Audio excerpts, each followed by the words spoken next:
The rumors persist that these were the real documents Blunt was sent to get. Certainly, the conspiracy to conceal the true nature of his mission intensified. In 1964, Blunt was identified as a spy in a secret MI5 investigation. The Queen's Secretary, Michael Ledeen, expressly forbade his interrogators to ask questions relating to Blunt's activities in Germany.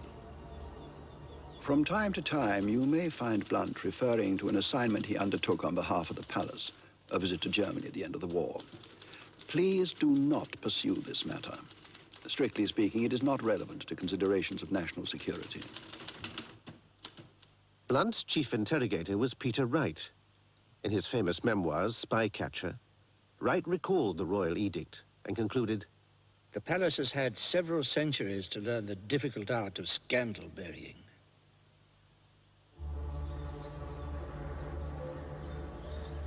As so often, the truth about Edward is buried. Most documents relating to the monarchy are held under lock and key, here at Windsor Castle. Unlike public records, which can usually be released after 30 years, documents about the royal family cannot be published for 100 years. The Queen Mother particularly regarded herself as the guardian of the family image, and she didn't want to see these things coming to light.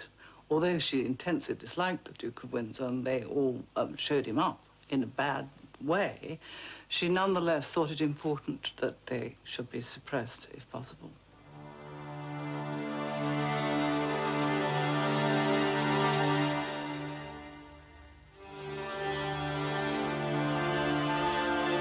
Ever since the war, there have been rumors about the Duke of Windsor's wartime treachery.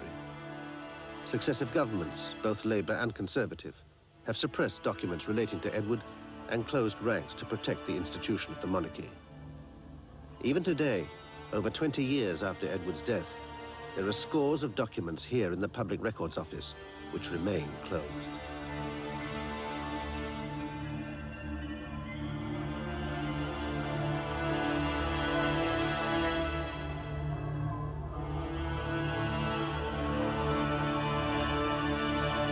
We do not have access to the secret archives of the British intelligence services, particularly in this case MI6, because this is where a lot of the confirmatory material on Windsor must lie. And it seems outrageous to me that all the parties are dead, that we can't know what was really going on at this time. The British establishment even tried to influence the publication of a foreign government's records. Churchill wanted any German documents relating to Edward destroyed, rather than release details of his treasonable behavior.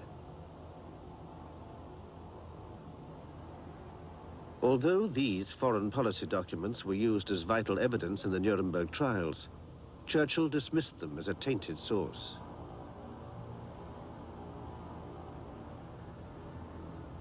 Churchill was a tremendous monarchist. And I think that he felt that the reputation of the royal family would be damaged by these revelations. And strenuous efforts were made to first have them destroyed and then delay publication. So there was always this embarrassment about him. And then later on, there was the discovery that he'd been involved in dealings in French francs on the black market for foreign currency. So there were always these nasty little facts lurking about. In 1957, when the German foreign policy documents were finally published in an English edition, they revealed many clues to Edward's complicity with Nazi Germany.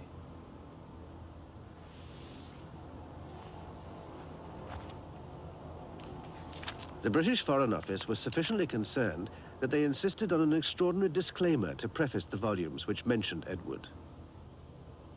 His Royal Highness never wavered in his loyalty to the British cause. Edward himself issued a statement dismissing the German documents as complete fabrications and gross distortions of the truth. Her eldest son, the Duke of Windsor, here with the Duchess, for whom he gave up the throne, was now joined by his brother, the Duke of Gloucester, to pay tribute to their mother at the ceremony of unveiling. No explanation as to why the German documents should be discredited has ever emerged. Nor do we know why the royal family refused to formally acknowledge Edward for over 30 years. At an unveiling ceremony to commemorate Edward's mother, Queen Mary, the family met Wallis Simpson for the first time since 1936. The public show of unity guaranteed that the private scandals would never be revealed.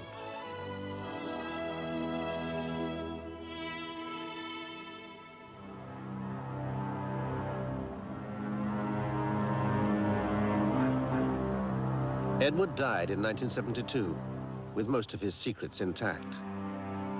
There is enough evidence to prove his wartime treachery and to raise serious doubts about his loyalty to the British people. Many will remember him as the black sheep of a family who never quite forgave him for his unfortunate liaison with Mrs. Simpson. But the truth may be more damning, that Edward should have been charged with treason, or at very least, in acting against the interests of his king and country.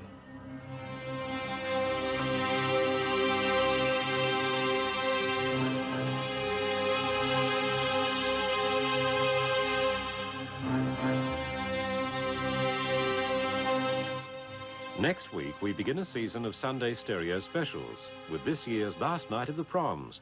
Join us for a wonderful night of music and colourful antics from London's Royal Albert Hall next Sunday night at 8:30.